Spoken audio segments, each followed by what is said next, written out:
জামালপুরের মাদরগঞ্জে চর পাকেরদহ ইউনিয়নের মির্জাপুর এলাকায় ঘটেছে এক চাঞ্চল্যকর ও রহস্যজনক ঘটনা।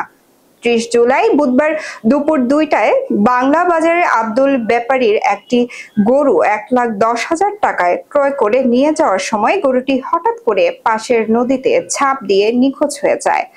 স্থানীয় বাসিন্দাদের মতে কেউ কেউ ধারণা করছে ঘটনাটি সাধারণ কোনো ঘটনা নয়। অনেকের বিশ্বাস জায়গাটি ভৌতিক বা অশরীরীয় প্রভাব রয়েছে, কারণ এর আগেও এই এলাকায় এ ধরনের অস্বাভাবিক ঘটনা ঘটেছে বলে দাবি করছেন কয়েকজন প্রবীণ। এই ঘটনায় এলাকা জুড়ে ব্যাপক চাঞ্চল্যের সৃষ্টি হয়েছে। ভুক্তভোগী ব্যাপারী হতাশ ও বিক্ষোভ প্রকাশ করে জানান, নিজের চোখের সামনে এত দামি গরু নদীতে ডুবে গেল, কিছুই করতে পারলাম না। এখনো পর্যন্ত গরুটি উদ্ধার করা সম্ভব হয়নি। স্থানীয়রা বিষয়টি নিয়ে নানা গুঞ্জন ও কৌতূহলের মধ্য দিয়ে দিন পার করছেন।